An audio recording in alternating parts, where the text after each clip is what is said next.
በስመ አብ ወወልድ ወመንፈስ ቅዱስ አሐዱ አምላክ አሜን።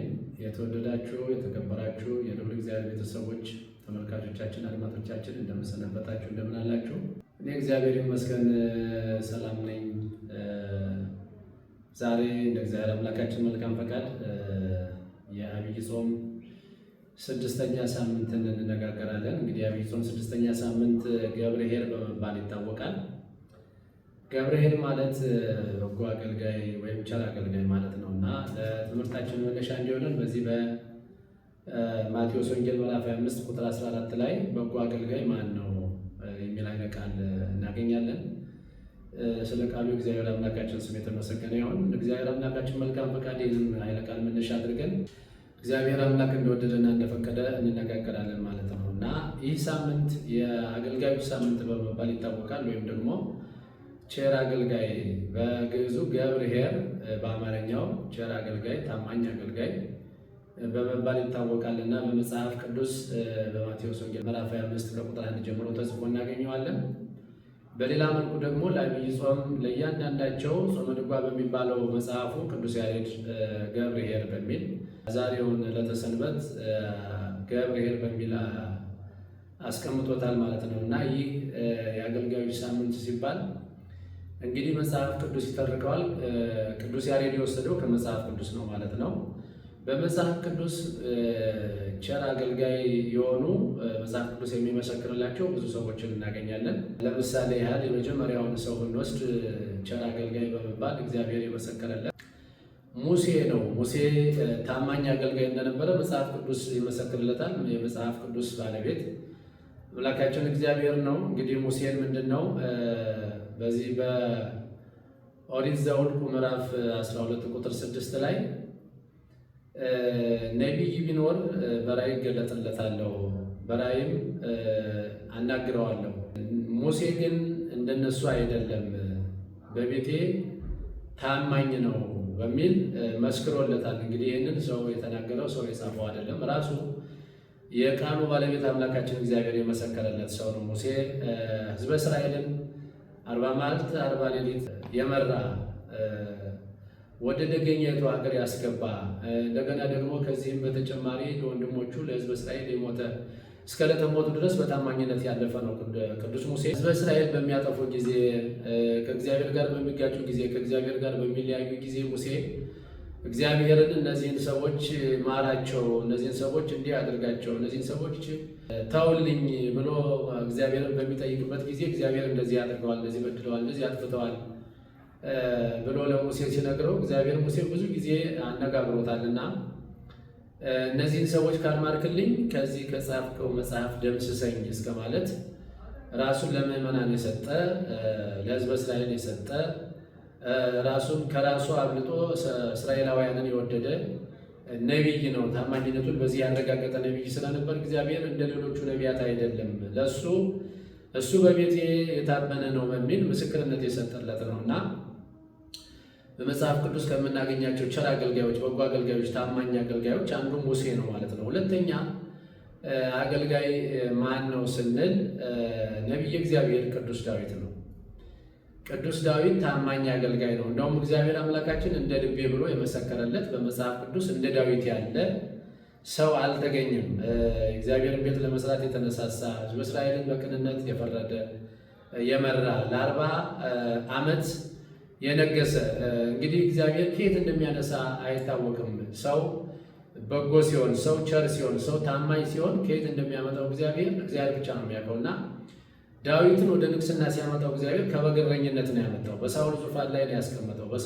የሳኦልን በትረ መንግስት በነቢዩ ሳሙኤል አማካይነት ቅባ መንግስቱን ቀብቶ አመጣውና ከበግረኝነት አምጥቶ እስራኤልን እንዲጠብቅ፣ በግ ይጠብቅ የነበረው ዳዊት እስራኤልን እንዲጠብቅ፣ እስራኤልን እንዲመራ መጣው። እስራኤልን በታማኝነት ሙሴ ፍርድ ተጓደለ፣ ድሃ ተበደለ ብሎ የመራ ሁለተኛ እግዚአብሔር እንደ ልቤ ብሎ የመሰከረለት ሰው ነው ዳዊት። እና ዳዊት በጎ አገልጋይ ቸር አገልጋይ ነው። ስለ ዳዊት በዚህች ባጭር ሰዓት ተናግሮ መጨረስ አይቻልም። በጣም ብዙ ጸሎት የደረሰ ባለራእይ በአምላካችን በመድኃኒታችን በኢየሱስ ክርስቶስ ላይ ይደርስ የነበረውን የሚደርሰውን መከራ 2000 ዓመት ወደፊት በትንቢት መነጽር ተመልክቶ የተናገረ ነቢይ ነውና ዳዊት ቸር አገልጋይ ይባላል። ሁለተኛው በመጽሐፍ ቅዱስ የተመሰከረለት ቸር አገልጋይ ነቢይ እግዚአብሔር ቅዱስ ዳዊት ነው። ሶስተኛውን ሰው ስንመለከት ቅዱስ ዮሴፍ ይባላል። እመቤታችን የጠበቀ በግብፅ በረሃ የተንከራተተ ታማኝ አገልጋይ በሚል ይመሰከርለታል። ሌላው ደግሞ እንዲሁ ቸር አገልጋይ በመባል የሚታወቅ በመጽሐፍ ቅዱስ የተመሰከረለት ዮሴፍ ነው። ሌላኛው ዮሴፍ ማለት ነው። ያኛው ዮሴፍ ማለት የሐዲስ ኪዳኑ ዮሴፍ ሳይሆን የብሉይ ኪዳኑ ዮሴፍ፣ እሱም ለወንድሞቹ ምግብ አድርስ ተብሎ አባቱ ሲልከው የራሱ ምግብ አልቆበት እየራበው እየጠማው የወንድሞቹን ምግብ ማድረስ አለብኝ ብሎ የወንድሞቹን ምግብ እየተላበ ያደረሰ፣ ከዛም በኋላ ደግሞ ወንድሞቹ ሽጠውት በዛ በምድረ ግብፅ በጲጥፋራ ቤት ጌታ የሆነ፣ ከዛ በኋላ ለወገኖቹ መከታ አለይታ የሆነ፣ ወንድሞቹ ሽጠውት ወንድሞቹን ያበላ ያጠጣ፣ ቤተሰቦቹን በክፉ ቀን ጊዜ ያወጣ ቸር ወይም ደግሞ ታማኝ አገልጋይ በመባል ይታወቃልና በመጽሐፍ ቅዱስ ብዙ እረኞች አሉ። በመጽሐፍ ቅዱስ ብዙ ቸሮች አሉ። በመጽሐፍ ቅዱስ ብዙ ታማኝ አገልጋዮች አሉ። ከነዚህም መካከል አሁን በዛሬው ዕለት የሚተረከው የሚነገረው ደግሞ በማቴዎስ ወንጌል ቅድም እንዳልኳችሁ ምዕራፍ 25 ከቁጥር 1 ጀምሮ ያሉት ታማኝ አገልጋዮችን ነው የምንመለከተው እና በዚህ የወንጌል ክፍል ላይ ምንድን ነው የሚለው? አንድ ባለጸጋ ነበረ ይላል። አንድ ባለጸጋ ወደ ሩቅ ሀገር የሚሄድ ባለጸጋ ነው ይለዋል። ወደ ሩቅ ሀገር የሚሄድ ባለጸጋ ነበረ። ይህ ባለጸጋ ሰራተኞቹን ጠርቶ ገንዘብ ሰጣቸው፣ በየአቅማቸው ገንዘብ ሰጣቸው ይላል። አንደኛው ጠርቶ 5 መክሊት ሰጠው፣ ሌላኛውንም ጠርቶ እንዲሁ 2 መክሊት ሰጠው፣ ሌላኛውን ጠርቶ ደግሞ እንዲሁ 1 መክሊት ሰጠው ይላል። እነዚህ ነግደው ወጥተው ወርደው እንዲያተርፉ ገንዘቡን ብቻ ሳይሆን መመሪያውንም ጭምር አስተላለፈላቸው ይላል እና ካስተላለፈላቸው ከሰጣቸው ከብዙ ጊዜ በኋላ ወደ ሩቅ ሀገር ሄደ። ያ ባለጸጋ ከብዙ ጊዜ በኋላ ወደ እነዚህ ሰራተኞች ተመልሶ ጥያቄ ጠየቃቸው ይላል እና አንደኛው እና የመጀመሪያው 5 መክሊት ተቀብሎ የነበረው ወደዚህ ባለጸጋ ቀርቦ ጌታ ወይ 5 መክሊት ሰጥተኸኝ ነበረ፣ እነሆ ወጥቼ ወርጄ ደክሜ ላቤን ጠብ አድርጌ 5 መክሊት አትርፌ 10 አድርጌ አምጥቻለሁ ብሎ 10ን አሳየ ወይም ሰጠ ይላል። ሁለተኛው ደግሞ እንዲሁ ጌታ ሆይ ብሎ 2 መክሊት ሰጥተኸኝ ነበረ፣ እነሆ ወጥቼ ወርጄ ደክሜ ላቤን ጠብ አድርጌ መከራዬን አይቼ ሰርቼ 2 መክሊት አትርፌ ይዤ መጥቻለሁ ይዣለሁ ብሎ ነገረው ይላል። ሶስተኛውና የመጨረሻው ግን 1 መክሊት ነው የተሰጠው። 1 መክሊት የተሰጠው ግን መጥቶ ለባለጸጋው አንተ ጌታ ሆይ አንተ ካልዘራህበት የምታጭድ ካልበተንክበት የምትሰበስብ ጨካኝ ሰው እንደሆንክ ስለማውቅ የሰጠኸኝን መክሊት በጨርቅ ጠቅልዬ አኑሪያት ነበረ፣ ይኸው 1 መክሊት ብሎ ያችኑ አመጣት ይላል። እንግዲህ አምላካችን መድኃኒታችን ኢየሱስ ክርስቶስ ለሰው ልጆች በሚገባቸው ቋንቋ በሚገባቸው በምሳሌ እየመሰለ ያስተምር ነበርና ይህ ምሳሌ ነው ይላል። ባለጸጋ የተባለ አምላካችን መድኃኒታችን ኢየሱስ ክርስቶስ ነው። ሩቅ ሀገር ሄደ የተባለ በዚህ ዓለም መጥቶ ከሰማይ ሰማያት ወርዶ ከድንግል ማርያም ተወልዶ በፈለገ ዮርዳኖስ በእደ ዮሐንስ ተጠምቆ 13ቱን ሕማማተ መስቀል ለሰው ልጆች ሲል ተቀብሎ በዚህ ዓመት 3 ዓመት ከ3 ወር አስተምሯልና በዚያ በሚያስተምርበት ጊዜ ለእያንዳንዱ ለሐዋርያት ጸጋ በረከትን ሲያድል ጸጋ መንፈስ ቅዱስን ሲያድል ለእያንዳንዱ ለሰው ልጆች ጸጋ አድሏቸዋል፣ በረከት አድሏቸዋል፣ ስጦታ ሰጥቷቸዋል። ስጦታ ያልተሰጠው ሰው የለም። እያንዳንዱ ሰው የራሱ ስጦታ አለው። በሴቶች በኩል ብናይ ለአንዷ ወጥ የመስራት ስጦታ፣ ወጥ የመስራት ጸጋ፣ ሙያ፣ ለአንዷ ጠላ የመጥመቅ፣ ለአንዷ ጠጅ የመጣል፣ ለአንዷ የመፍተል፣ ለአንዷ የመስፋት ለእያንዳንዳቸው የተለየ ጸጋ እግዚአብሔር ሰጥቷቸዋል። በገበሬዎች በኩልም የመዝራት ጸጋ፣ የማረስ ጸጋ፣ የማረም ጸጋ፣ የመቆፈር ጸጋ፣ የመዝራት ጸጋ፣ የማምረት ጸጋ፣ ብዙ ምርት የሚያመርት ገበሬ እንደየመጠኑ እንደየችሎታው እግዚአብሔር ለሁሉም ሰው ጸጋ ሰጥቷል። ከዛ ወደ መምህራኑ ስንመጣም ደግሞ ለአንዱ የመዘመር ጸጋ ሰጥቷል እግዚአብሔር፣ ለአንዱ የመፈወስ ጸጋ ሰጥቷል እግዚአብሔር፣ ለአንዱ የማጥመቅ ጸጋ፣ ለአንዱ የመቀደስ ጸጋ፣ ለአንዱ የመስበክ ጸጋ፣ ለእያንዳንዱ በየችሎታው በየመጠኑ እግዚአብሔር አምላካችን ጸጋውን አድሏል እና እንደውም በዚህ በዘመናችን ጸጋ ብቻ ነው የሚያድነው ስራ አይጠቅምም ለሚሉ ይህ የወንጌል ክፍል ትልቅ ማስተማሪያና ትልቅ ማስረጃ ነው። ምክንያቱም ሰው በተሰጠው ጸጋ ካልሰበከ፣ ሰው በተሰጠው ጸጋ ካልሰራ፣ ሰው በተሰጠው ጸጋ ካልጸለየ፣ ካልጾመ፣ መልካም ካላደረገ አግባብ እንዳልሆነ ወይም ትክክል እንዳልሆነ መጽሐፍ ቅዱስ ነው የሚያስረዳ እና ለእነዚህ ሰዎች እንደየችሎታቸው ለአንዱ 5፣ ለአንዱ 2፣ ለአንዱ 1 ሰጣቸው ይላልና እና ይሄኛው የመጨረሻው ካለማትረፉ በላይ ካለመነገዱ በላይ ካለመስራቱ በላይ የማይሆን ቃል፣ መጥፎ ቃል ወይም ደግሞ የስድብ ቃል የሌለ ቃል ተናገረ ይላልና አንተ ካልዘራህበት የምታጭድ ካልበተንክበት የምትሰበስብ ጨካኝ ሰው እንደሆንክ ስለማውቅ ይኸው ጠቅልዬ በሰበኔ ያስቀምጫታለሁ ብሎ ያችን አመጣት ይላል።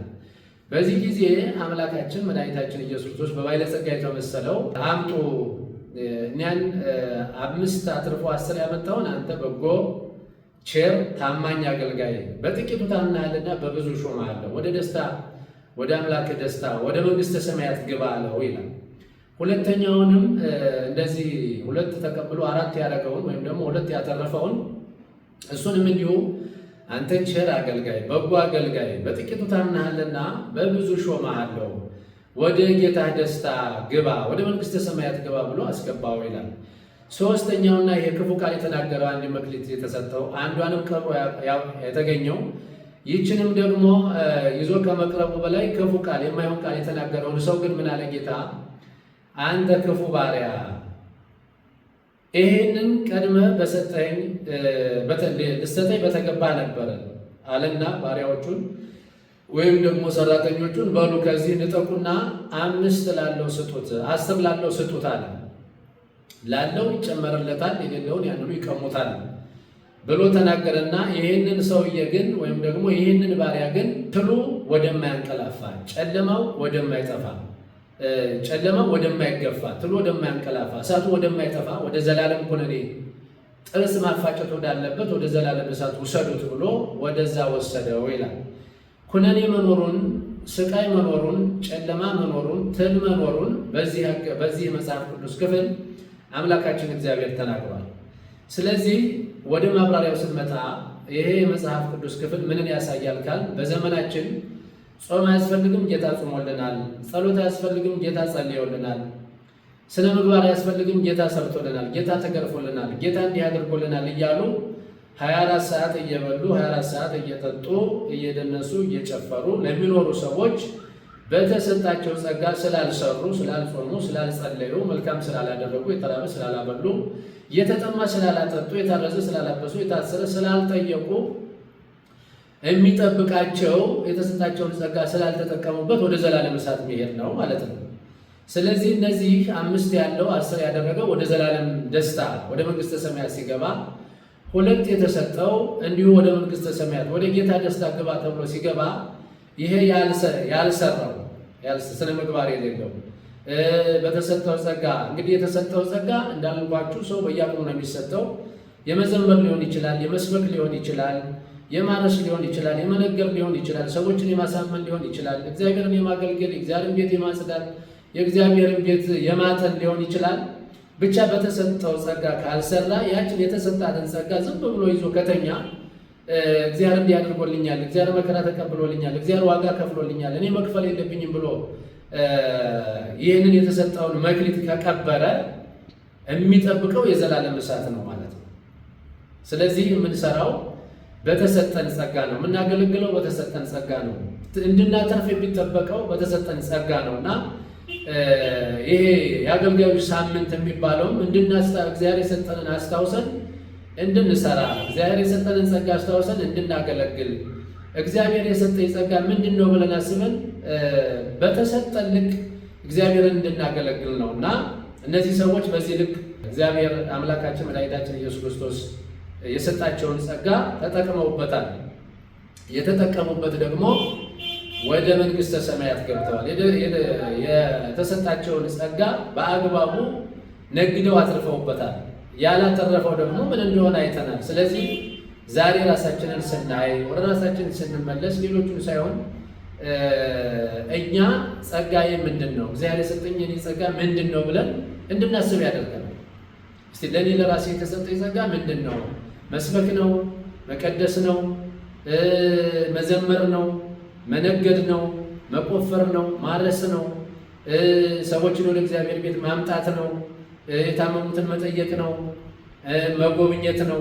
የመሳሰሉትን ነገሮች አይተን በተሰጠንና በምንሰራበት ጸጋ ላይ በርትተን እንድንሰራ በርትተን እንድናተርፍ እግዚአብሔር ይፈልጋል ማለት ነው እና ራሳችንን ጠብቀን እግዚአብሔር በሰጠን በመጽሐፍ ቅዱስ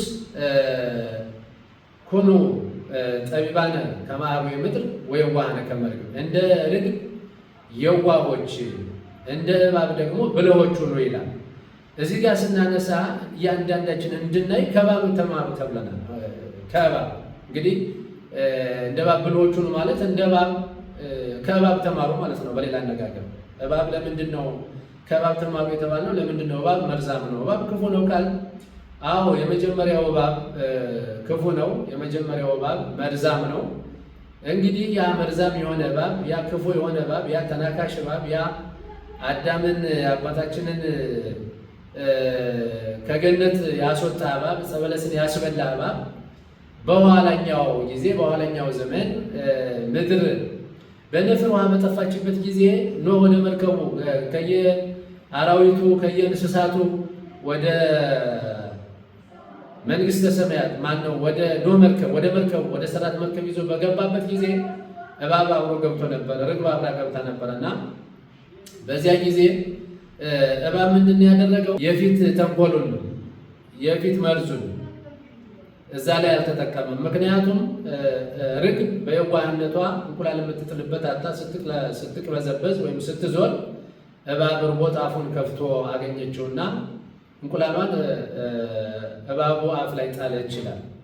በዚህ ጊዜ እየራበው እየጠማው ያችን እንቁላል ቢበላ ኖህ ከመርከቡ አውጥቶ እንደሚጥለውና እንደሚሞት ስላወቀ ብልጥ ሆኖ ራሱን ለማዳን ራሱን ለመጠበቅ ያችን እንቁላል ሳይበላ ፈልፍላ እስከምታወጣ ድረስ ጠበቃት ይላል። አደራ መጠበቅ እና ለእኛ ከተሰጡን አደራዎች፣ ከተሰጡን ጸጋዎች፣ ከተሰጡን ስጦታዎች አንደኛው አደራ መጠበቅ ነው።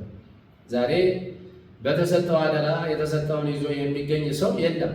አደራ በል ነው። ከሁሉን ዓለሙን ስናየው በሙሉ አደራ የማያወጣ እህቶቻችን፣ ወንድሞቻችን ግማሾቹ በባህር አቋርጠው፣ ግማሾቹ በየብስ ሩጠው፣ ግማሾቹ በሰማይ ተሻግረው የተሻለ ኑሮ እንኖራለን፣ የተሻለ ነገር እናገኛለን፣ የተሻለ ስራ እንሰራለን ብለው በሰው ሀገር ሄደው የሰው ፊት እየገረፋቸው ቋንቋውን በማያውቁት በሰው ሀገር ሄደው እየሰሩ ላባቸውን ጠባ አድርገው ወደ ቤተሰቦቻቸው ሲልቁ፣ ወደ እህታቸው፣ ወደ ወንድማቸው፣ ወደ ቤተሰባቸው ሲልቁ እህቶቻቸው፣ ወንድሞቻቸው የእህቶቻቸውን አደራ የእህቶቻቸውን ገንዘብ ቤት ሰርተው ለራሳቸው እየተጠቀሙ እንደዛ ደክመው መከራይተው 5 ዓመት 10 ዓመት ለፍተው ሲመጡ ገንዘባቸውን በወንድሞቻቸው በእህቶቻቸው በባላቸው በሚያምኑት ባላቸው በሚያምኑት ሚስታቸው እየተዘረፉ እየተወሰደባቸው እየተነጠቁ የሚያዝኑ አደራ የማይጠብቁ የማንጠብቅ በጣም ብዙዎች ነን እና አንደኛው ከእባብ ተማሩ ሲባል ለእኛ እግዚአብሔር የሰጠን አደራ መጠበቅ ስለሆነ አደራ መጠበቅ ነው።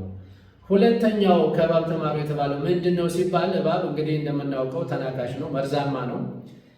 መርዝ አለው። ግን እባብ ውሃ ሲጠጣ መርዙን አውጥቶ ደረቅ ቦታ ላይ አስቀምጦ ነው ውሃ የሚጠጣው እንጂ ውሃ ከነመርዙ ውሃ ከጠጣ የራሱ መርዝ በራሱ ሰውነት ተሰራይቶ ራሱን ያጠፋዋል ማለት ነው። ይህንን ስለሚያውቅ መርዙን አውጥቶ ነው ደረቅ ቦታ ላይ የሚያስቀምጠው እና እኛ ደግሞ ዛሬ እንደ ክርስትና እንደ አማኝ እንደ መንፈሳዊ ሰው ወደ ቤተ ክርስቲያን እንሄዳለን፣ ስጋው ደግሞ እንቀበላለን፣ ጸበል እንጠጣለን፣ እንረጫለን፣ እንጾማለን፣ እንጸልያለን እና በዚህ ጊዜ ስንጾም ስንጸልይ የህይወት ውሃ እየጠጣን ነው።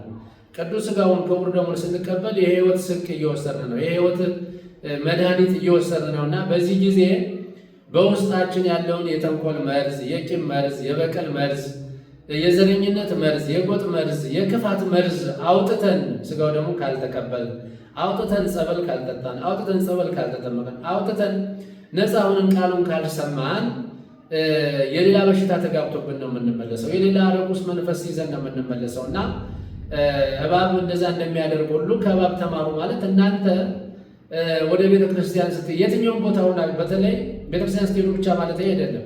የትኛውም ቦታ ላይ ክርስቲያን የሆነ ሰው መንፈሳዊ የሆነ ሰው እምነት አለኝ የሚል ሰው እነዚህን ነገሮች ይዞ መንቀሳቀስ የለበትም። እነዚህን ይዞ መኖር የለበትም እና ከእሱ መማር ያስፈልጋል። እኔን እንደው እዚህ ላይ የሚመስል አባቶቻችን የሚመስሉት አንድ ምሳሌ አለ። በአንድ ወቅት የሰው ልጆችና የዱር አራዊት ወይም እነዚህ አራዊት ተጣሉ ይላልና ተጣልተው ነው የሚኖሩት።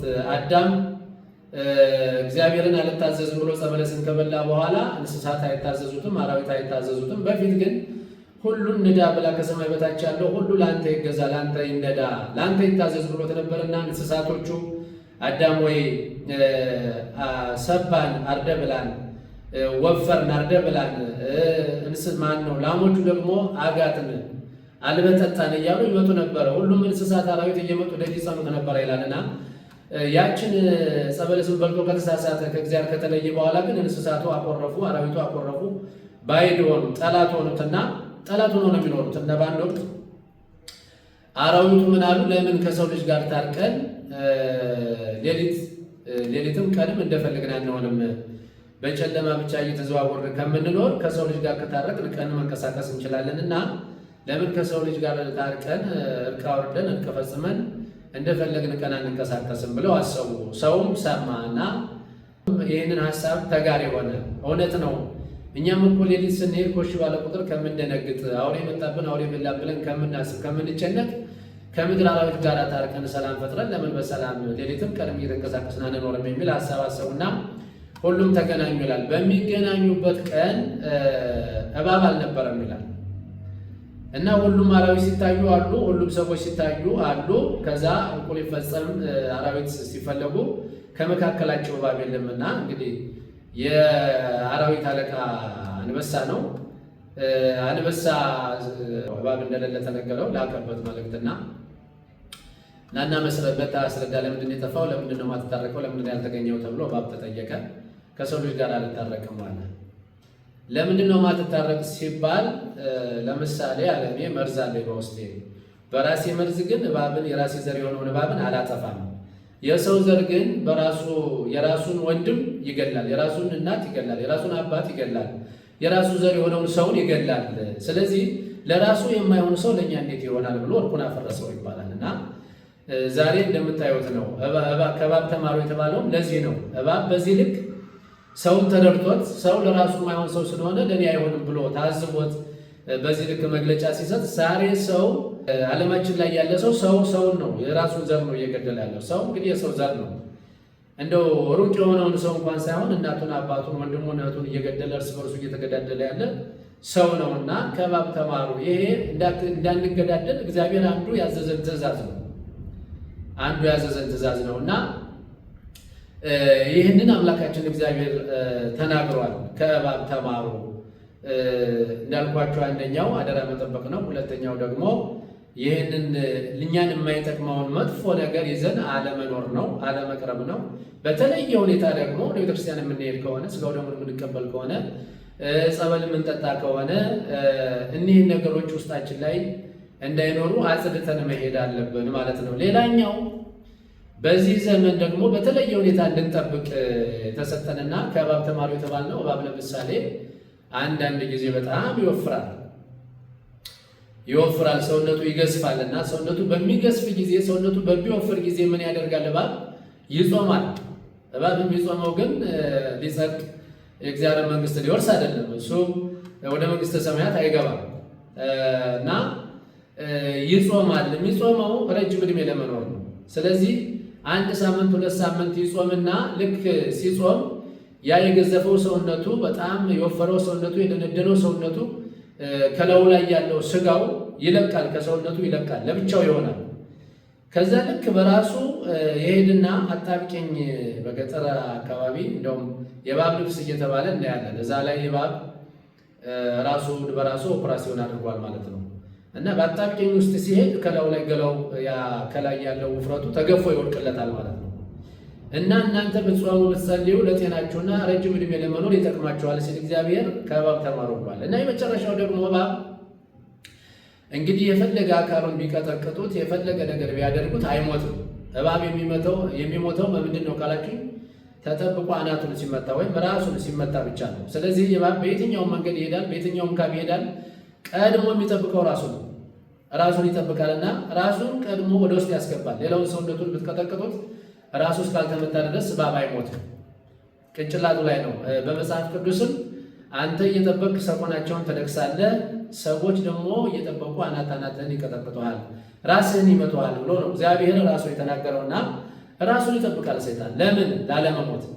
ዛሬ ራሳችንን ከወንብድናው ዓለም፣ ከዚህ ከአጭበርባሪው ዓለም፣ ከመናፍቁ ዓለም፣ ከካህዲያኑ ዓለም እንድንጠብቅ ራሳችሁን እንድትጠብቁ እባብ ራሱን ስለሚጠብቅ ከእባብ ተማሩ ይላል አምላካችን እግዚአብሔር። እና እነዚህን ሁሉ ትምህርቶች እነዚህን ሁሉ ጸጋዎች እግዚአብሔር ለሰው ልጆች አድሏል። እግዚአብሔር ይህንን ጸጋ ሲያድል ከእነዚህ ተምረን የራሳችንን ድርሻ አውቀን እግዚአብሔር በሰጠን እግዚአብሔር በመራን እግዚአብሔር ባስተካከለልን መንገድ እንድንሄድ ነው እና እነዚህ ሰዎች በተሰጣቸው መክሊት በተሰጣቸው ጸጋ በተሰጣቸው ስጦታ አምላካቸውን እግዚአብሔርን አስደስተው ወደ ደስታቸው ወደ ጌታቸው ደስታ እንደገቡ ወደ መንግሥተ ሰማያት እንደገቡ እኛም ደግሞ ልክ እንዳነሳ ነው እግዚአብሔር የሰጠንን ጸጋ አውቀን በተሰጠን ጸጋ ሰዎችን መርዳት ከሆነ ሰዎችን መርዳት፣ እግዚአብሔርን ማገልገል ከሆነ እግዚአብሔርን ማገልገል፣ ማልበስ ከሆነ ማልበስ፣ ማጉረስ ከሆነ ማጉረስ፣ ማጠጣት ከሆነ ማጠጣት፣ መዘመር ከሆነ መዘመር፣ ብቻ የራሳችንን ስጦታ የራሳችንን እግዚአብሔር ያደረገልንን አውቀንና ተረድተን በዛ ልክ አትርፈን አምላካችን ዳግም ሲመጣ ለጥያቄ ሲመጣ የሰጠውን መክሊት አምጣ ስንት አተረፍክ ብሎ ሲጠይቅ በዚያ ጊዜ አትርፈን እንድንገኝ ነው ይሄ ትምህርት የሚጠቅመን ወይም የሚረዳን ማለት ነው። እና ሩቅ ሀገር ገንዘቡን ሰጥቷቸው ሩቅ ሀገር ሄደ ማለት መጥቼ ወስዳቸዋለሁ ብሏል እግዚአብሔር። ያን ጊዜ አድርጓል። ስጦታ ሰጥቶናል።